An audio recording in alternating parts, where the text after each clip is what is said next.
जय हिंद। स्वागत है आपका दक्षिणाई क्लासरूम में। आज हम डिस्कस करेंगे FST 18 का पेपर 1।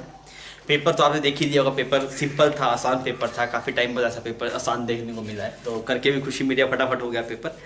तो आइए अपने इसको शुरू करते हैं। सबसे पहले प्रॉब्लम 1 की बात करें। प्रॉब्लम 1 में अगर आपको ऐसा सवाल है, मैं आपको कंसेप्ट पहले शेयर करता हूँ क्या कंसेप्ट होता है। देखो, अगर आपके पास में आपको किसी भी पॉइंट के अबाउट एंगुलर मोमेंटम लिखना हो, जैसे ये वाले पॉइंट की बात करें, O पॉइंट की, D पॉइंट की, B पॉइंट की, A पॉइंट की, ये सब पॉइंट है आपके पास में, वो ग्राउंड फ्रेम में है ना, आपके पास में फिक्स सरफेस पे है। ये जो आपके पास जितने पॉइंट्स हैं सारे यहीं पे हैं आपके पास। डी में लिखा हुआ ऑन ग्राउंड है आपके पास।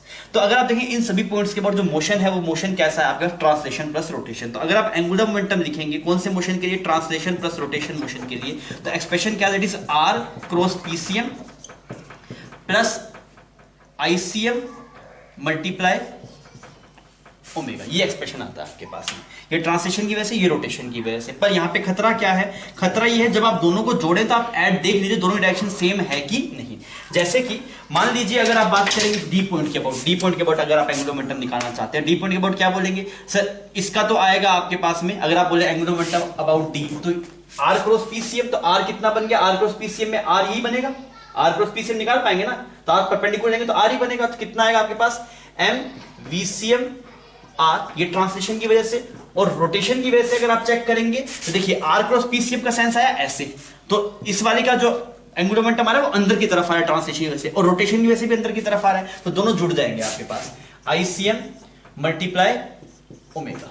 क्लियर। और ये प्योर रोलिंग कर रहा है आपको, तो वो गिवन है। आईसीएम की वैल्यू पुट करना है तो mr²/2 पुट कर सकते हैं। फिर बच्चों अगर आप बात करेंगे पॉइंट ओ के अबाउट, पॉइंट ओ के अबाउट, तो पॉइंट ओ के अबाउट अगर आप देखेंगे तो अगेन आरसीएम, तो वही आएगा, ये वाली टर्म सेम की सेम आएगी, because R cross PCM, R ये है, पी ऐसे, पर आर क्रॉस करेंगे, आर क्रॉस पीसीएम करेंगे तो इसकी वैल्यू अगेन यही आएगी, M VCM multiply R, because इसको खोलेंगे तो आर परपेंडिकुलर बनता है आपके पास, और वापिस आर क्रॉस पीसीएम की वैल्यू अंदर की तरफ, आई ओमेगा की वैल्यू भी अंदर की तरफ, तो ये ऐसा ही बन जाएगा, आईसीएम मल्टीप्लाई ओमेगा। अगर आप बात करेंगे बी पॉइंट के अबाउट, तो बी पॉइंट के अबाउट अगर आप देखेंगे तो इसकी वैल्यू 0 बन जाएगी इस वाली टर्म की, बिकॉज आर भी इस तरफ है, पी भी इस तरफ है, तो इस बी पॉइंट के अबाउट ट्रांसलेशन मोशन की वजह से कोई एंगुलर मोमेंटम नहीं आएगा, तो ये टर्म 0 बन जाएगी, प्लस क्या आएगा आपके पास, सिर्फ आईसीएम मल्टीप्लाई ओमेगा। अगर आप बात करेंगे पॉइंट ए के अबाउट, अब पॉइंट ए के अबाउट दिक्कत क्या है, ये वाला बन गया आर और ये बन गया V। अब की बार जो R क्रॉस पीसीएम है वो बाहर की तरफ आ रहा है, A पॉइंट के अबाउट R क्रॉस पीसीएम किस तरफ आ रहा है बच्चों, बाहर की तरफ आ रहा है। यहाँ पे दोनों ही इनटू द प्लेन आ रहे थे, ये भी इनटू द प्लेन, ये भी इनटू द प्लेन, ये भी इनटू द प्लेन, ये भी इनटू द प्लेन। पर अगर आप इसमें देखेंगे तो ये वाला एक्सप्रेशन ऐसा बनेगा, R लेंगे तो R परपेंडिकुलर, तो कितना बनेगा आपके पास R/2, तो ये बनेगा M VCM R/2, पर माइनस लेना पड़ेगा बिकॉज बाहर की तरफ आ रहा है ये। क्लियर, ये बाहर की तरफ आ रहा है, और वो सेम का सेम रहेगा आईसीएम ओमेगा, वो तो अंदर की तरफ आना ही आना है। फिर अगर आप बात करेंगे पॉइंट सी के अबाउट बच्चों, तो ये बनेगा -m VCM R plus ICM multiply omega. हमने जो नेगेटिव साइन लिया है वो किसके लिए लिया है, इनटू, मतलब आउट ऑफ द प्लेन के लिए, और जो आपने पॉजिटिव साइन लिया है वो किसके लिए लिया है, इनटू द प्लेन के लिए। क्लियर। अब आप सोल्व कर लीजिए फटाफट। सबसे पहला एक्सप्रेशन में बोल रहा है A option, angular momentum of the disc about point C and D are different, about point C and D are different. सही बात है यार, सी एंड डी के अबाउट डिफरेंट है। ये कौन सा पॉइंट था, ये सी था, सॉरी, सी एंड डी के अबाउट डिफरेंट है, दिखाई दे रहा है। Magnitude of angular momentum of disc about A among O A B C D is minimum. A point के अबाउट बता रहा है कि ये मिनिमम है इसकी वैल्यू, ए पॉइंट के अबाउट। तो यार या तो ए के अबाउट मिनिमम होगा या फिर बी के अबाउट मिनिमम होगा, इन दोनों में से कोई होगा। मैग्नीट्यूड थोड़ा चेक करने क्या, इसकी वैल्यू आएगी MVR/2, इसकी वैल्यू कितनी है बच्चों, MVR/2, तो ये कितना आ गया, 0 आ गया, ये टर्म 0 बन गई। पर यहां पे 0 नहीं बनेगी, यहां पे कितना बनेगा आपके पास, दिस विल बिकम, इस एक्सप्रेशन लिखें तो -MVR/2, पर हमसे मैग्नीट्यूड की बात हुई है, इसमें जो वैल्यू आ रही है आपके पास दिस इज 0, और ये कितना रहा, -MVR/2। तो आप ये बात बोलेंगे सर ठीक है कि जो ए पॉइंट के अबाउट है वो मिनिमम है। फिर बोला गया सी में the magnitude of angular momentum of the disc with respect to C is minimum. गलत बात। अगर आप मैग्नीट्यूड की बात करें तो ये है, और ये माइनस प्लस तो हमने कन्वेंशन लिया है ना, वो तो पता नहीं किसके अबाउट माइनस है किसके अबाउट प्लस है, और मैग्नीट्यूड की बात है तो उसकी मतलब ही नहीं है कुछ, तो ठीक है। Angular momentum with respect to O and C are same, O and C are same नहीं है, ओ एंड सी के about same, but different different है। तो दो ही ऑप्शन सही हुए बच्चों, इसके अंदर कौन कौन से, option A and option B. Clear. अभी हम बात करते हैं प्रॉब्लम नंबर 2 की, तो वो आपके पास में कैपिलरी ट्यूब का सवाल है। सेकंड सवाल में देखते हैं, इसमें बोला गया a vertical capillary tube with inner radius R given है, कैपिलरी ट्यूब का 0.5 mm submerged into liquid so that the length of part above the water surface is 25 mm। जो इनिशियली जो ट्यूब की लेंथ है वो 25 mm है, this is length of tube, ठीक है। अच्छा, सरफेस टेंशन गिवन है आपको, सरफेस टेंशन कितना 0.075 न्यूटन पर मीटर, और डेंसिटी गिवन है आपको 1000, और जो एंगल ऑफ कांटेक्ट है वो 0 डिग्री है। तो हम ये चेक करते हैं कि ये जो लेंथ ऑफ ट्यूब है वो सफिशिएंट है कि नहीं। तो अगर हम बात करते हैं फॉर सफिशिएंट लेंथ, अगर सफिशिएंट लेंथ होती तो कितना हाइट राइज करता, 2t/r रो जी, कोस थीटा आता है पर वो एंगल 0 है तो कोस 0 की वैल्यू 1 हो जाएगी। 2t की वैल्यू कितनी, 0.075 डिवाइड बाय r की वैल्यू कितनी है 0.5 mm, तो mm करेंगे 1000 आएगा, वो रो से कट जाएगा, यहाँ पे 10 हो गया आपके पास, ठीक है बच्चों। तो यहाँ पे अगर हम देखेंगे तो ये इससे साफ हो गया आपके पास, ठीक है, और यहाँ पे नीचे 1000 आ गया आपके पास, और ये 15 आ गया, दिस इज 30 mm, मतलब 30 mm हाइट रिक्वायर्ड थी पर 30 mm नहीं है, मतलब this is case of insufficient length, case of insufficient length. तो जब इनसफिशिएंट लेंथ में होता है उस वाले केस में क्या होता है, वाटर टॉप सरफेस तक जाके रुक जाता है और अपना रेडियस ऑफ कर्वेचर उसके हिसाब से एडजस्ट कर लेता है। तो अब आप देखेंगे तो आप क्या लिखेंगे, 2t/r that should be is equal to rho G H. अगर सफिशिएंट हाइट होती तो r की वैल्यू रेडियस ऑफ ट्यूब के बराबर आती, पर अभी ऐसा नहीं होगा, वो कुछ अलग वैल्यू आएगी। t की वैल्यू पुट कीजिए, t की value 0.075 divide by radius of curvature निकालना है, रो की वैल्यू 1000, g की वैल्यू 10 और h की वैल्यू कितनी है 25 mm, 25 डिवाइड बाय 1000, ये यहाँ पे साफ हो गया आपके पास, ठीक है। और ये वैल्यू कितनी आएगी आपके पास, नीचे 1000 आ गया, यहाँ पे 3 आ गया, ओके। तो अगर आप r देख रहे हैं बच्चों तो कितना आ गया 0.6 डिवाइड बाय 1000, तो कितना आ रहा है रेडियस दैट इज 0.6 mm, ये बात सही है, ये ऑप्शन सही है। फिर रेडियस दूसरे बोला, ठीक है। Height of liquid in the tube, वो जितनी हाइट ऊपर है सारी चढ़ जाएगा तो 25 है। तो आपके पास दो ऑप्शन सही हो गए, that is option A and option D. Problem number 3 की बात हो रही है, आपको बोला गया एक एलसीआर सर्किट है और बैटरी से कनेक्ट किया गया, इसकी इंटरनल रेजिस्टेंस है, इसको भूलना मत ना, तो इसको अलग से बना देते हैं। जल्दबाजी में लोग ऐसी गलतियां कर देते हैं, तो इस वजह से आप सवाल को सही ढंग से पढ़ा कीजिए। After a long time current through inductor, ये सब पूछ रहा है, तो आफ्टर लॉन्ग टाइम की बात हुई तो कैपेसिटर तो ओपन हो जाएगा, कैपेसिटर ओपन हो गया, ऐसा कोई मतलब नहीं है। अच्छा, और ये इंडक्टर कैसा हो जाएगा बच्चों, आपके पास ये इंडक्टर यहाँ पे शॉर्ट हो जाएगा। अगर ये कैपेसिटर ओपन हो गया तो इसको एक बार हटा दो, ऐसे हटा दिया। अब आप सर्किट देखिए, सर्किट सिंपल है आपके पास में, कैसे, यहाँ पे ये रेजिस्टेंस, यहाँ पे ये, तो सेटअप फटाफट हो जाएगा। तो ये दोनों पैरेलल में है तो इसकी वैल्यू कितनी R, और ये R और R कितना 2R, ये रेजिस्टेंस और ये रेजिस्टेंस आपस में, पहले ये दोनों पैरेलल में थी तो R बन गया, फिर ये R और R सीरीज में तो 2R है, फिर 2R और 2R पैरेलल में है तो R बन गया, फिर ये R और R तो 2R बन गया। तो करंट जो बैटरी से निकल रहा है E/2R, E/2R निकल रहा है, यहां से आपने करंट निकाला E/2R। अब ऊपर नीचे रेजिस्टेंस सेम है, इसकी वैल्यू भी 2R, इसकी वैल्यू भी 2R, तो यहाँ पे कितना जाएगा E/4R। अब यहां से जब डिवाइड होगा तो यहाँ पे कितना आएगा E/8R, और यहाँ पे भी कितना आएगा E/8R, और इंडक्टर यहीं पे लगा हुआ है, तो जब इंडक्टर से करंट आएगा that will be E/8R। Fine, charge और कैपेसिटर की बात हुई तो चार्ज कैपेसिटर कहां लगा हुआ है, यहाँ पे लगा हुआ है कैपेसिटर। तो पोटेंशियल डिफरेंस देख लेते हैं भाई, जो पोटेंशियल डिफरेंस आपके पास में इन दोनों पॉइंट्स के बीच में आएगा उसी से आपको चार्ज मिल जाएगा। तो पोटेंशियल डिफरेंस अगर आप देखेंगे तो लिखेंगे कितना, यहां से तो आया E/4, और यहां से अगर आप देखेंगे तो ये वैल्यू कितनी आएगी प्लस E/4, और सही है ये वाली बात। तो ये नेट कितना है आपके पास में E/2, तो Q कितना आ जाएगा CV दैट इज E/2। तो आपके पास में कौन सा ऑप्शन मैच कर गया, ए ऑप्शन मैच कर गया, सी ऑप्शन मैच कर गया। Potential difference across terminal of the battery, तो बैटरी टर्मिनल के अक्रॉस ड्रॉप कितना आएगा E-IR, आई की वैल्यू कितनी है आपके पास E/2, तो नेट कितना आ गया E/2। तो आपके पास कौन कौन से ऑप्शन सही हो गए, option A, option C and option D, ठीक है बच्चों। अभी हम बात करते हैं प्रॉब्लम 4 की। प्रॉब्लम 4 में आपको क्या बोला गया, a charge particle move in a certain region of space where there exist mutually perpendicular homogeneous field, electric field है और मैग्नेटिक फील्ड है और ग्रेविटेशनल फील्ड है, तीनों है आपके पास में, ठीक है। It is found that a charge particle is moving with speed v in this region at t is equal to 0, electric field and magnetic field is switched off, then its velocity began to decrease. Problem number 4 की बात करते हैं, थोड़ा बढ़िया सवाल है।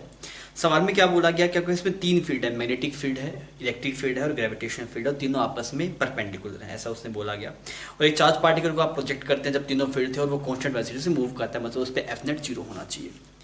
तो आपसे बोला गया कि सर देखते हैं कैसा पॉसिबिलिटी है, ऐसा कब पॉसिबल है। तो ग्रेविटेशन तो नीचे की तरफ होता है तो आपने बना दिया ग्रेविटेशन नीचे की तरफ, और magnetic field into the plane बना लीजिए ना, बाकी सब देखेंगे क्या करना है। अच्छा, अब आप देखिए वेलोसिटी को कहीं भी प्रोजेक्ट कर सकते हैं पार्टिकल को, तो इलेक्ट्रिक फील्ड इसके परपेंडिकुलर आएगा, तो या तो इधर आएगा या फिर इधर आएगा, दोनों में से एक तरफ आएगा। तो एक बार इधर वाला केस लेके चलते हैं ना। तब देखिए यहाँ पे इसका जो इन दोनों का जो जी इफेक्टिव जो एफ नेट आ रहा है वो इस तरफ आ रहा है। दिस इज कितना आपके पास में, this is electro, this is gravitational plus F electric, वो इस तरफ आ रहा है आपके पास में। तो जो मैग्नेटिक फोर्स आना चाहिए वो भी ऐसा आना चाहिए। तो मैग्नेटिक फोर्स ऐसा कब आएगा, जब पार्टिकल को ऐसे प्रोजेक्ट किया जाए ये वाले एंगल पे। तो ये वाला एंगल का थीटा होगा, तो 90 माइनस थीटा, तो ये वाला एंगल कितना हो जाएगा, थीटा हो जाएगा। अब इस वाले केस में होगा कि आपके पास में Q V B is equal to किसके बराबर आएगा आपके पास में, दिस इज एफ जी, और एफ यहाँ पे कितना आ गया नेट आपके पास में, this value will be M G cos theta, this angle will be cos theta plus, और यहाँ पे बन जाएगा क्यू ई साइन थीटा। इतना सही है टर्म, ठीक है। और ये वाले जो कंपोनेंट होंगे इन दोनों के इलेक्ट्रिक फोर्स के, ये वाले जो कंपोनेंट होंगे वो आपस में कैंसिल आउट होंगे। तो अगर आप उसको कैंसिल आउट करने जाएंगे तो आप क्या लिखेंगे, M G sine theta is equal to Q E cos theta. तो यहाँ पे क्या कुछ कट रहा है क्या, कुछ टेन थीटा की वैल्यू आ जा रही है, यहाँ से टेन थीटा की वैल्यू कितनी आ रही है, Q E by M G आ जा रहा है। ठीक है, ऐसा सेटअप है। अब देखते हैं क्या बोलता है। इसने बोला है T is equal 0, electric field and magnetic field switch off, दोनों का आपने स्विच ऑफ कर दिया। It is found that the velocity began to decrease. तो इस वाले केस में वैसे डिक्रीज करेगी क्या, अगर आप इसको बंद कर दें तो हाँ डिक्रीज करेगी आपके पास में, क्योंकि पार्टिकल के इक्वेसिटी इस तरफ है, इसको ग्रेविटी मारने की कोशिश करेगा। ठीक है, फिर आपसे क्या बोला गया, अब सेटअप में फाइनली क्या हो गया आपके पास में, ऐसा हो गया, यहाँ पे ग्रेविटेशन फोर्स है आपके पास में और इधर वेलोसिटी है थीटा एंगल पे। आपसे पूछेगा वी मिनिमम कब होगा, तो वी मिनिमम के लिए आप क्या लिखेंगे, यहाँ पे वी कोस थीटा और यहाँ पे वी साइन थीटा। इस वाली वेलोसिटी को आप चेंज नहीं कर सकते, बिकॉज ये वाला force gravitation V cos theta को नहीं बदल सकता। तो टाइम लगेगा, टाइम जब वेलोसिटी मिनिमम होगी तो उस वाले केस में वी साइन थीटा 0 हो जाएगा। तो आपने लिखा V sine theta divide by G, और साइन थीटा की वैल्यू हम यहाँ से लिख देते हैं, V cos theta V sine theta is equal to G. यही पूछा है ना आपसे। अभी हमें ये जो रिजल्ट चाहिए वो इस फॉर्म में नहीं चाहिए, वो कुछ ई बाई बी जी की फॉर्म में चाहिए। तो हमने क्या करा, इसको कुछ सॉल्व करके देखते हैं थोड़ा कुछ मिलेगा क्या। तो यहाँ पे लिखा Q V B divide by कर देते साइन थीटा, तो ये साइन थीटा बन जाएगा आपके पास। यहाँ पे क्या बन जाएगा, is equal to this is M G by tan theta और this is again Q E. Tan theta की वैल्यू पुट कर दी Q E by M G, तो यहाँ पे क्या मिलेगा आपको, Q V B divide by sine theta, Q V B divide by sine theta, this will become M square G square plus Q square E square divide by this will become Q E. ऐसा expression बन जा रहा है। अब देखिए यार, अगर आप देखेंगे कि under root M square G square plus Q square E square, ये क्या हो जाएगा, इस डायरेक्शन नेट फोर्स वो किसके बराबर था, क्यू वी बी के बराबर था। तो अगर आप इसको काटने जाएंगे, इस एक्सप्रेशन को काटा जा सकता है ना, तो अगर आप दिस इज एक्चुअली ये जो एक्सप्रेशन इसकी क्यू वी बी का होल स्क्वायर है, तो अगर आप इसको काटेंगे यहाँ पे तो यहाँ बचेगा क्यू वी बी। समझ में आ रही बात, क्यू से क्यू कट गया, तो वी की वैल्यू कितनी आ रही है आपके पास, वी की वैल्यू आपके पास जो निकल के आ रही है that is E by B sine theta. अब यहाँ पुट करके देखते हैं कुछ मिल रहा है क्या आपको। v की वैल्यू आपके पास e बाई बी नीचे है साइन थीटा ना आपके पास, ये साइन थीटा है आपके पास। अच्छा, ये टर्म आप यहाँ पे पुट कर दीजिए तो कितना आएगा आपके पास में, e by B sine theta कर जाएगा, ऐसे आ गया e बाई बी जी। तो टाइम ये आ रहा है आपके पास। ठीक है, तो बस थोड़ा इसको इस फॉर्म में लेके आने में थोड़ा सा दिक्कत हुआ, वैसे तो सवाल में कोई दिक्कत नहीं थी। एक बार आप ये देख लीजिए कैसा पैटर्न बनेगा, उसके बाद में सवाल हो जाता है ये। अब अगर हम बात करेंगे, अभी हम बात करते हैं ऑप्शन सी की। तो ऑप्शन सी में क्या बोला गया, सब चीजों को कांस्टेंट रखना है, क्यू की वैल्यू को इंक्रीज कर दिया गया, तो वर्टिकल कंपोनेंट पे क्या फर्क पड़ेगा। तो जो वर्टिकल कंपोनेंट होगा वो जो परपेंडिकुलर होगा दैट विल बी क्या होगा, ई बी साइन थीटा। तो ये E B sine theta multiply sine theta आपने करेंगे, साइन थीटा साफ हो जाएगा, तो वी परपेंडिकुलर है ई बाई बी, तो वो डिपेंड ही नहीं कर आपका क्यू के ऊपर, तो उसमें कोई फर्क नहीं पड़ेगा। फिर आपसे पूछा गया कि हॉरिजॉन्टल डायरेक्शन वाले कंपोनेंट पे क्या फर्क पड़ेगा। तो वी हॉरिजॉन्टल अगर आप देखेंगे तो कितना आएगा बच्चों, ई बाई बी साइन थीटा, ये वेलोसिटी का टर्म है आपके पास, और ये कंपोनेंट बन जाएगा कोस थीटा। तो यहाँ पे कितना बन जाएगा, V H is equal to E by B tan theta. ठीक है, अब टेन थीटा पे देखिए, अगर आप इस क्यू को बढ़ाएंगे तो टेन थीटा की वैल्यू क्या होगी आपके पास में, घटेगी। तो वी एच की वैल्यू क्या हो जाएगी आपके पास, भी एक बार देख लेते हैं। यहाँ पे ये एक्सप्रेशन आया ना आपके पास, मल्टीप्लाई कोस थीटा, बिल्कुल सही।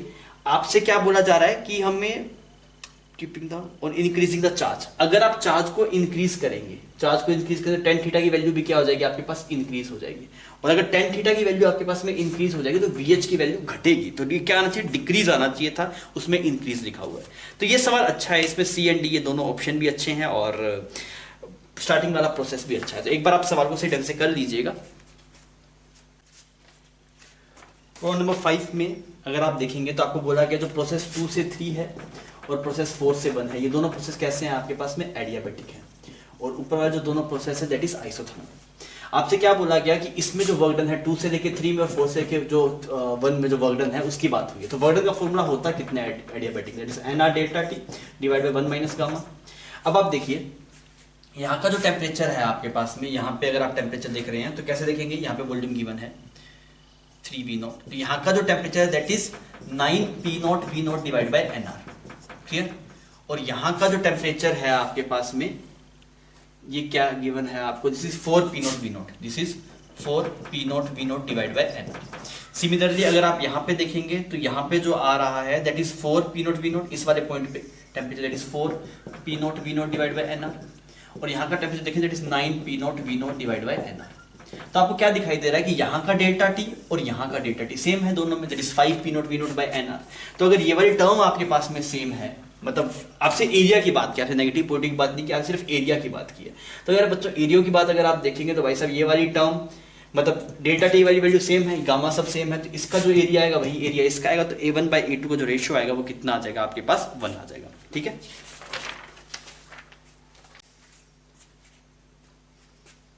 हम बात करें प्रॉब्लम नंबर 6 की, ये ठीक सवाल है। इसमें बोला गया 2 कार है, एक कार A और एक कार B है, और वो एक दूसरे को अप्रोच कर रहे हैं।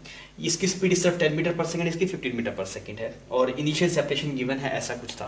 तो इसने क्या हुआ, P ने एक हॉर्न ब्लो किया कुछ फ्रीक्वेंसी का, that frequency is 2.94 kilohertz. Speed sound के सब गिवन है। The B here horn 1 second after the A blow. अगर A ने ब्लो किया है तो जब A ने आपके पास में ये वाला हॉर्न ब्लो किया होगा तो उतने टाइम में ये वाला पार्टिकल भी कुछ आगे चला गया होगा। कितना आगे चला गया होगा आपके पास में, कुछ दैट इज 15t डिस्टेंस आगे चला गया होगा। तो ये जो नेट डिस्टेंस आपके पास में बचेगी वो कितनी बचेगी, that is 255 minus 15t, clear. अच्छा, अब जो टोटल डिस्टेंस है जो इसको ट्रेवल करना है साउंड को, इतनी डिस्टेंस ट्रेवल करनी है, वो डिस्टेंस कितनी हुई आपके पास, रूट 180 का स्क्वायर प्लस 255 माइनस 15t का होल स्क्वायर, इतनी डिस्टेंस आपके पास टोटल। और किस स्पीड से ट्रैवल करेगा ये, that speed is speed of sound is equal to t। ये एक्सप्रेशन है, आप इस एक्सप्रेशन को सोल्व कर दीजिए तो t की वैल्यू आपके पास निकल के आएगी, दैट इज 1 सेकंड। क्लियर है ये वाली बात, इसमें कोई दिक्कत नहीं है, ठीक है। अब आप चेक कर सकते हैं चीज को, अगर आप चेक करना चाहें तो ये वाली वैल्यू आप 1 पुट करने से ये वैल्यू सही आती है। आप सोल्व करिए, क्वाड्रेटिक इक्वेशन बनेगी, सोल्व हो जाएगी। फिर आपसे क्या बोला गया कि B here on instantaneously after A blow, नहीं ये से B तक आने में टाइम तो लगेगा आपके पास में, तो B ऑप्शन गलत है। Frequency observed by the B, अगर आप B की फ्रीक्वेंसी की बात करेंगे तो आपको ये पता लग गया कि जो अब एक्चुअल पोजीशन जब ये हॉर्न सुन रहा होगा तो उस टाइम पे ये जो डिस्टेंस होगी वो कितनी होगी आपके पास, दिस विल बी 55 में से 15 माइनस कर देते हैं आपके पास में, दिस विल बी 240। सही है ये बात, ठीक है। और यहाँ पे इसने जब रिलीज किया था उस टाइम पे ये कितना था आपके पास, 180, क्लियर। तो जब आपको इस वाली लाइन के अलोंग बात करना है तो यहाँ पे ये वेलोसिटी ऑफ सोर्स है, ये वाला वेलोसिटी ऑफ ऑब्जर्वर है, तो यहाँ पे लेके आप बात करेंगे। फिर आप करेंगे v इज इक्वल टू जो फ्रीक्वेंसी है दैट इज 300 ऊपर ऑब्जर्वर की that is v0 cos theta, ये वाला एंगल थीटा मान लीजिए, तो ये वाला एंगल 90 माइनस थीटा हो जाएगा, डिवाइड बाय 330 माइनस v0 की वैल्यू कितनी है 15 और ये वाली वैल्यू कितनी है 10 sin थीटा। आप sine theta cos theta value put कर दीजिए तो आपको जवाब मिल जाएगा, सी ऑप्शन उससे मैच कर जाएगा। तो 2 ऑप्शन सही है इसमें, option A and option C, ठीक है बच्चों।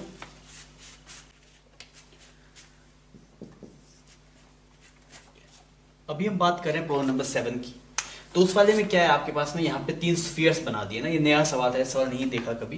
तो इसकी रेडियस कुछ a है, इसकी रेडियस कुछ b है, इसकी रेडियस कुछ a है। तो मैंने मान लिया इस पे कुछ चार्ज q1 आएगा, इस पे कुछ q2 आएगा, इस पे कुछ q3 आएगा। तो क्या हुआ, यहाँ से कुछ चार्ज जाके इधर चला गया होगा, कुछ यहाँ पे चला गया होगा, तो टोटल चार्ज तो कंजर्व रहना चाहिए आपके पास। तो मैंने पहली इक्वेशन तो लिखी q1 plus q2 plus q3 की वैल्यू 0, सही, ठीक है। फिर मैंने बोला इस वाले पॉइंट का पोटेंशियल कुछ v मान लिया, इसका पोटेंशियल v है तो इस वाले स्फीयर का पोटेंशियल भी कितना होगा, v होगा। इसका पोटेंशियल v है तो इसका कितना होगा, v प्लस c, तो इसका पोटेंशियल आप क्या लिखेंगे, that is v plus c, और मिड वाले का होगा v प्लस e बाई 2। इतनी बात सही है, ठीक है। मैं सबसे पहले ये वाली इक्वेशन लिखी, इसके corresponding that is k q1 by r is equal to v, equation number 1। इसके पोटेंशियल की लिखी v plus a is equal to k q3 divide by a, ये भी सही है। इसके लिए लिखी that is k q2 divide by b is equal to v plus e by 2। Done. अब मैंने यहां से क्या किया, यहां पे सबसे पहले ई की वैल्यू निकाली, तो ई की वैल्यू कैसे निकाली, वी की वैल्यू यहां पे यानी पुट कर दी, तो ई की वैल्यू ये वाली आ गई। इतना सही है। जब ई की वैल्यू आपके पास में आ गई तो आपने यहां पे ये वैल्यू पुट कर दी इसमें, तो K Q two by B, V की जगह ये वाली value K Q one by A, that is K Q one by A, यहां पे किया ना, जैसे K Q two by B, V की वैल्यू ये रही K Q one by A, और ई बाई टू की वैल्यू हमने यहां से निकाली, तो ये ई की वैल्यू थी, तो ई बाई टू की वैल्यू ये हो जाएगी, इसका हाफ, ये कर दिया। फिर आपने देखा के क्यू टू बाई बी किसके बराबर आ रहा है, that is K Q one plus Q three by two है। अब आपने के से क्यू साफ कर दिया, अब देखिए Q one plus Q three किसके बराबर है, Q one plus Q three, Q one plus Q that is minus of Q two, that is minus of Q two, तो यह टर्म बन जाएगी माइनस ऑफ क्यू टू, तो यहां पे जाएगा तो ऐसा बन जाएगा एक्सप्रेशन। अब आप बताइए इसमें Q2 की वैल्यू क्या हो, ताकि एक्सप्रेशन जीरो है, तो Q2 की वैल्यू क्या होनी चाहिए आपके पास, जीरो होनी चाहिए। तो आप क्या बोलेंगे कि जो हर एक बॉल पे चार्ज जीरो, ये जरूरी नहीं है, पर जो चार्ज ऑन बॉल बी है that is independent of value of E, ये वाली बात सही है आपके पास। बाकी में कितना चार्ज आएगा वो पता नहीं हमें, मतलब क्योंकि यार ये वी की वैल्यू एब्सोल्यूट पता नहीं है। क्लियर है, तो ये बस सवाल ठीक था, पर आप इसको ऐसे अप्रोच करते तो सवाल हो जाता। प्रॉब्लम नंबर 8 सिंपल सवाल है। इसमें बोला कि दो वायर है, एक वायर ऐसे इसमें I1 करंट जा रहा है, एक ऐसे आउट ऑफ द प्लेन है इसमें I2 करंट जा रहा है। यहाँ पे एक पॉइंट है, यहाँ से कितनी दूरी पे, D दूरी पे, तो आपसे इस वाले पॉइंट पे मैग्नेटिक फील्ड पूछा है।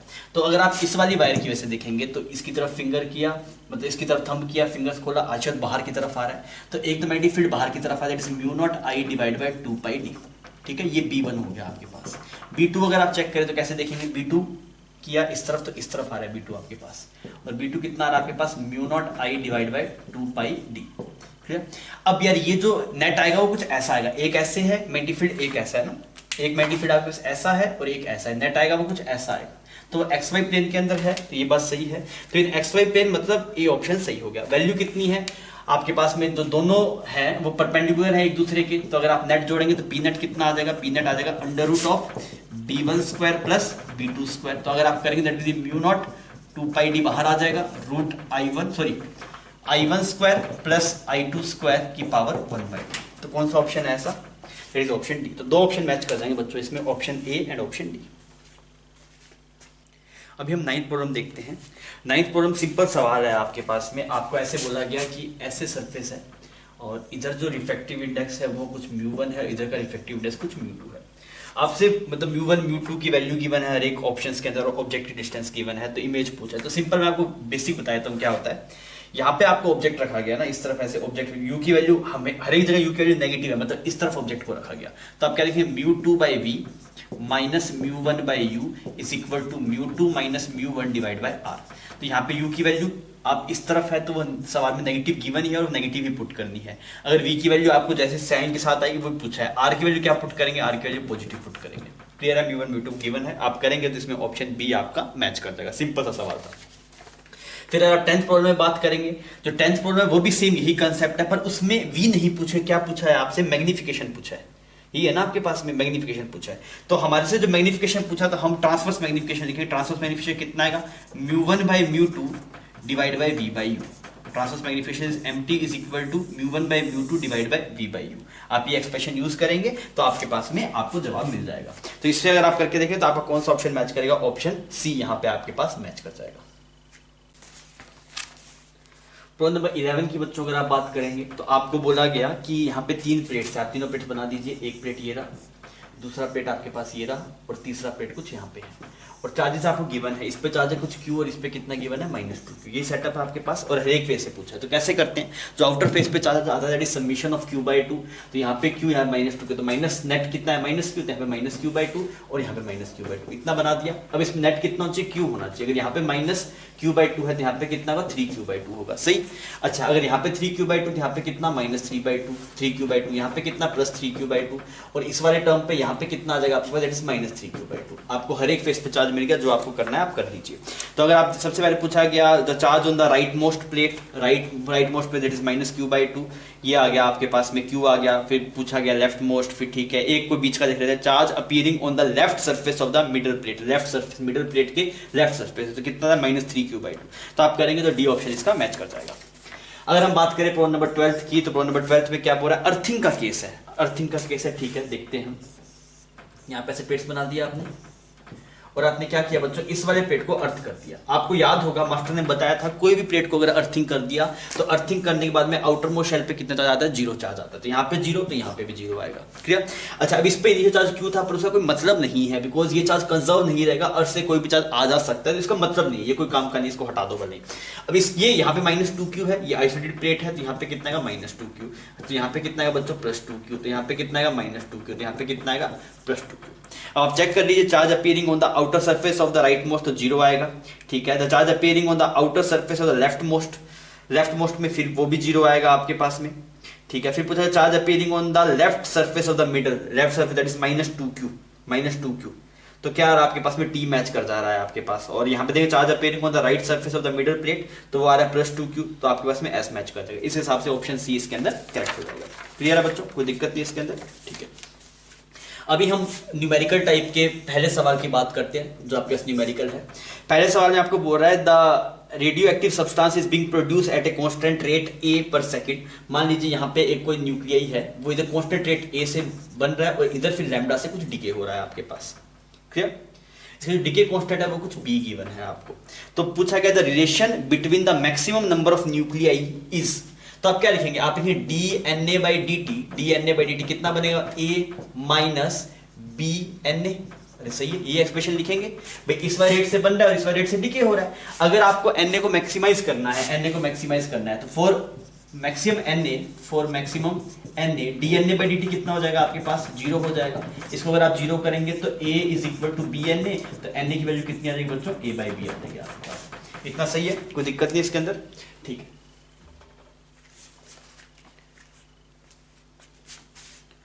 बच्चों हम इंटीजर टाइप के सेकंड प्रॉब्लम की बात कर रहे हैं। उसमें क्या बोला गया, एक बैटरी है 3 वोल्ट की, ये 10 ओम, और ये जो वायर है इसकी लेंथ है 10 मीटर और रेजिस्टेंस है 20 ओम। सवाल में बोला गया कि जो आप लेंथ को मिनिमम मेजर कर सकते हैं, जो एल मिनिमम है वो कितना मेजर कर सकते हैं आप, 1 mm। तो अगर आप 1 mm, तो 1 mm से के कोरस्पोंडिंग जो पोटेंशियल डिफरेंस आ रहा होगा उससे कम का पोटेंशियल डिफरेंस मेजर ही नहीं कर सकते। तो जो आपके पास पोटेंशियल डिफरेंस की जो एक्यूरेसी है वो कितनी है वो चेक करना चाह रहा है। तो मैंने ये क्या बोला कि इसमें पहले करंट निकाल लिया। करंट कितना आ रहा है आपके पास, करंट आ रहा है 3/30, दैट इज 1/10 एम्पीयर। ठीक है। अगर आप पूछो पोटेंशियल ड्रॉप कितना आ रहा है आपके पास में इस वायर के अक्रॉस, डेल्टा V किसके अक्रॉस, वायर के अक्रॉस, तो आप कहेंगे I मल्टीप्लाई R अगर आपने किया तो 2 वोल्ट आ रहा है। मतलब आप इसके अक्रॉस जो टोटल पोटेंशियल डिफरेंस है वो 2 वोल्ट है। तो आप क्या बोलेंगे, 10 मीटर के अक्रॉस जो पोटेंशियल ड्रॉप है वो आ रहा है 2 वोल्ट, बिकॉज जो रेजिस्टेंस है वो लीनियर डिपेंड है, तो आप यूनिटरी मेथड लगा सकते हैं। 1 मीटर में कितना आएगा आपके पास में, 2/10। आपको कितने में चाहिए, 1 mm में, तो 1 mm में कितना आएगा बच्चों आपके पास, तो जो V मिनिमम आप निकाल पाएंगे दैट इज 2/10 मल्टीप्लाई 1 mm, तो 1 बाय कितना हो जाएगा, 1000 हो जाएगा आपके पास। ठीक है। तो इसने पूछा कि इसकी जो वैल्यू है that is k/10 millivolt, k/10 millivolt, तो इस मिली से ये वाली टर्म कट जाएगी आपके पास, तो k की वैल्यू कितनी निकल के आ जाएगी, 2। तो इसका आंसर क्या हो जाएगा आपके पास, 2 हो जाएगा सेकंड प्रॉब्लम का। सिंपल सा था, पेपर सिंपल है, कोई दिक्कत नहीं है इसमें। थर्ड अगर हम देखेंगे, थर्ड सवाल में क्या बोला गया, consider a metre bridge circuit without neglecting end corrections. End corrections देनी है, ठीक है जी, एंड करेक्शन पकड़ देंगे। If we use 100 ohm and 200 ohm resistance in the place of R and S, ऐसे सेटअप है बच्चों आपके पास। ठीक है, यहाँ पे एक सेटअप है और यहाँ पे आप ऐसे गैल्वेनोमीटर है, नीचे बैटरी है, उसका फर्क नहीं पड़ेगा, वो मतलब करंट वरंट आएगा उससे, वो मतलब नहीं बना रहा मैं, छोड़ देता हूँ। ठीक है। तो मान लेते हैं यहाँ पे जो एंड करेक्शन है, यहाँ पे जो एरर आपके पास में हो सकती है वो कुछ मान लेते हैं अल्फा, और यहाँ पे जो एरर हो सकती है बच्चों वो कितनी मान लेते हैं, बीटा मान लेते हैं। क्लियर। ठीक है। तो इसने क्या बोला कि इफ वी यूज 100 ओम, यहां पे कितना यूज कर रहे हैं इनिशियली हम 100 ओम, और यहां पे हम यूज कर रहे हैं 200 ओम। द नल डिफ्लेक्शन, ये जो L1 डिस्टेंस पे है ये कितने पे है आपके पास, ये वाली आ रही है आपके पास 633 और ये वाली कितने 67। ठीक है। तो आप इसके लिए क्या लिखेंगे, आप लिखेंगे 100 डिवाइड बाय 33 प्लस अल्फा, यहां पे एंड करेक्शन कुछ अल्फा मान लो, यहां पे कितना लिखेंगे आप, यहां पे लिखेंगे 200 divide by 67 plus beta. Clear. फिर इसने क्या बोला, अगर हम इसको एक्सचेंज कर देते हैं, इफ हम अगर हम रेजिस्टेंस को एक्सचेंज कर देते हैं, then null point will be at L2। ठीक है। अगर आप इसको एक्सचेंज कर देते हैं तो एक्सचेंज करने से क्या होगा, यहाँ पे 200 यहाँ पे 100, तो ऑब्वियसली ये 67 बन जाएगा, ये आपका 33 बन जाएगा। तो उस वाले केस में ऐसे बन जाएगा 200 divide by 67 plus alpha is equal to 100 divide by 33 plus alpha, sorry 33 plus beta. समझ में आ रहा है बच्चों। अभी ये वाला केस है, जब आप इसको एक्सचेंज करते हैं तो कुछ ऐसा बन जाएगा 200 दिस इज 100 अब बोला जो नल पॉइंट मिल रहा है यहाँ से वो मिल रहा है 67 पे, तो इसकी करेक्शन अल्फा है, तो नेट कितना बने 67 प्लस अल्फा, ये कितना बनेगा 33, तो ये बने 33 प्लस बीटा। डन। अब आप इसको सोल्व कर लीजिए, सोल्व करके किसकी वैल्यू पूछी है इसने, अल्फा प्लस बीटा की वैल्यू। बच्चों ये एक्सप्रेशन है तो आप इसको थोड़ा सोल्व कर लीजिए, इसको इधर मल्टीप्लाई कर दीजिए, ये बने 6700 plus 100 beta is equal to 3600 plus 200 alpha, ऐसा लिख सकते हैं आप इस एक्सप्रेशन को। तो यहाँ पे बन गया 100 is equal to 200 alpha minus 100 beta, तो आप इस ऐसे काट दीजिए, तो यहाँ पे आ गया 2 alpha minus beta is equal to 1। Similarly आप इस वाले से निकालिए, तो कितना बनेगा 300 plus 200 beta is equal to 6700 plus 100 alpha, और यहाँ पे 0 0 सब उड़ा दीजिए, 0 0 उड़ाएंगे तो यहाँ पे ये वाली वैल्यू आ गई 1, तो यहाँ पे कितना है 2 beta minus alpha, 2 beta minus alpha is equal to 1। अब ये दो इक्वेशन है, आप इनसे थोड़ा सोल्व कर लीजिए। सोल्व कैसे करेंगे, एक इक्वेशन ये है आपके पास में, एक इक्वेशन ये है, तो कैसे सोल्व करेंगे, इसको आप 2 से मल्टीप्लाई कर दीजिए, तो ये बन जाएगा 2 बीटा और यहाँ बन जाएगा plus 4 alpha is equal to 2, तो यहाँ पे ये माइनस होकर कट जाएगा आपके पास, और नहीं ये पहले से माइनस था आपके पास में, यहाँ पे प्लस था, ये कैंसिल आउट हो गया, तो यहाँ पे कितना है 3 अल्फा इज इक्वल टू 3, तो अल्फा की वैल्यू कितनी आएगी 1 आएगी। अच्छा अल्फा की वैल्यू अगर आपके पास से 1 आ गई तो बीटा की वैल्यू भी कितनी आएगी आपके पास से 1 आएगी, सही है ये बात। तो आपके पास अगर आप इसको अल्फा की वैल्यू बनाएंगे बीटा की वैल्यू बनाएंगे, दोनों को ऐड करें तो आंसर कितना आ जाएगा 2, तो 2 इसका आंसर हो जाएगा। प्रॉब्लम नंबर 4 में आपसे पूछा गया कि नेट डेविएशन कितना है, तो सिंपल सी बात है यार, स्मॉल प्रिज्म है तो डेविएशन का फॉर्मूला आता है a मल्टीप्लाई म्यू माइनस 1, तो इसका जो म्यू है आपके पास दैट इज 1.5 और इसका जो म्यू है वो 2 है। तो अगर आप फर्स्ट वाले से बात करेंगे डेविएशन आएगा a की जगह 1 degree, this will become half, तो कितना आ गया आपके पास हाफ डिग्री आएगा, क्लियर। और सेकंड वाले से जो आएगा that is a multiply mu minus 1, तो ये कितना आ गया आपके पास म्यू माइनस 1, ये इतना आ गया तो 2 डिग्री आ गया। और दोनों जो डेविएशन होगा सेम सेंस में होगा, बिकॉज प्रिज्म को उल्टा नहीं किया, सेम डायरेक्शन में प्रिज्म में। आप याद कीजिए जब प्रिज्म को उल्टा करते तब जाके डेविएशन कैंसिल आउट होता था, अभी दोनों में डेविएशन सेम डायरेक्शन में आएगा। आप रे डायग्राम बना के चेक कर लीजिए, तो डेविएशन नेट अगर आप देखें तो कितना आएगा 1/2 प्लस 2 दैट विल बी 5/2। तो आपके पास जो आंसर पूछा है इसको x नोट बोला है, तो x नोट की वैल्यू बच्चों कितनी आ जाएगी 5 आ जाएगी। Problem number 4 done. हम बात करते हैं प्रॉब्लम नंबर 5 की। प्रॉब्लम नंबर 5 में आपको क्या बोला गया, ऐसा करिए कुछ कर्व दिखा रखा है आपको, ठीक है, और इस कर्व में आपको आई मैक्स मतलब I divide by I max का रेशियो गिवन है आपको, तो समझ में आ गया। अभी सबसे हाईएस्ट वाला है मतलब आई मैक्स, ये समझ में आ गया कि I minimum divide by I maximum की जो वैल्यू है आपके पास में दैट इज 1/9, ऐसा गिवन है, ठीक है। अब हमसे पूछा गया कि क्या पूछा है आपसे, what is the ratio of amplitudes, ठीक है। अब देखिए आप आई मिनिमम क्या लिखेंगे, आई मिनिमम को लिखेंगे root i1 minus root i2 का होल स्क्वायर, और आई मैक्सिमम क्या लिखेंगे बच्चों root i1 plus root i2 का होल स्क्वायर, इसके लिए किसके बराबर है 1/9। तो अगर आप यहां से इसको हटा देंगे तो यह टर्म 3 के बराबर आ जाएगा। अब देखिए जो इंटेंसिटी होता है प्रोपोर्शनल टू एम्पलीट्यूड का स्क्वायर होता है, तो रूट आई किसके बराबर होगा a के बराबर, तो यहाँ पे क्या है a1 minus a2 divide by a1 plus a2, इसकी वैल्यू कितनी है 1/3। तो आपको दिखाई दे रहा है ये जो a1 होगा वो 2 होगा और a2 कितना होगा 1 होगा, तो रेशियो क्या आएगा, तो a1 यहाँ से दिखाई दे रहा है 2 और a2 दिखाई दे रहा है आपके पास 1, मतलब रेशियो के हिसाब से बात कर रहा हूँ। चाहे आप a1 बाई a2 की वैल्यू निकाल दीजिए, तो यहाँ से अगर आप करेंगे a1 बाई a2 की वैल्यू तो आंसर कितना आ जाएगा आपका 2 इसका आंसर आ जाएगा, क्लियर। तो प्रॉब्लम 5 इजी था, हमने इजीली इसको कर दिया। बच्चों हम बात कर रहे हैं प्रॉब्लम नंबर 6 की, ये ठीक सवाल है। इस सवाल में क्या बोला कि ये सिलेंडर आपके पास से फिक्स है और ये रोड ऐसे हवा में लटक रही है और हॉरिजॉन्टल 30 डिग्री, ऐसा नहीं ये ग्राउंड है, ये हवा में लटक रही है और हॉरिजॉन्टल 30 डिग्री एंगल बना रही है। ये डिस्टेंस आपको गिवन है, दिस डिस्टेंस इज r/√2। तो आपसे पूछा गया कि बताइए इसका मास कितना हो, m की वैल्यू क्या हो, ताकि ये इक्विलिब्रियम मेरे रोड का मास वगैरह सब गिवन है। तो आपने क्या किया, सबसे पहले तो इसको ऐसे ज्वाइन कर दीजिए, यहाँ से इसको ऐसे यहाँ से ज्वाइन कर दीजिए। तो ये r है आपके पास, इस वाले एंगल को क्या नाम दे देते हैं हम, इस वाले एंगल का नाम दे देते हैं, इसको थीटा बोल देते हैं कुछ, ये वाला एंगल थीटा। तो बच्चों अगर ये वाला एंगल थीटा होगा तो सिमिलर यहाँ पे भी टेंजेंट ड्रॉ करेंगे तो ये वाला एंगल भी कितना बनेगा, थीटा बनेगा। क्लियर है ये बात, ठीक है। अब यहाँ पे टेंशन कुछ टी लग रहा है, यहाँ पे टेंशन टी लग रहा है, तो आप क्या बोलेंगे टी का ये वाला जो कंपोनेंट होगा, टी का ये वाला जो कंपोनेंट होगा ऊपर की तरफ वाला, वो किसके बराबर होगा आपके पास में, दैट विल बी ये वाला, यहाँ पे जो इसका mg आ रहा होगा आपके पास। अरे सही है, कोई दिक्कत नहीं इसके अंदर, ठीक है। तो हम क्या लिखेंगे, टी का जो आपके पास में इस लाइन के अलॉन्ग जो कंपोनेंट आएगा that will be T cos 2 theta, T cos 2 theta, इस लाइन के लॉन्ग चाहिए ना आपको, और ये किसके बराबर होगा आपके पास में एम जी साइन 30 डिग्री। अगर ये बैलेंस हो तो ऑब्वियसली ये वाला एंगल आपके पास में 90 डिग्री से बड़ा आ रहा होगा, this angle is greater than 90 degree, फिर भी आप इसे कंपोनेंट दिखेंगे तो ऐसा कंपोनेंट बन जाएगा आपके पास। डन।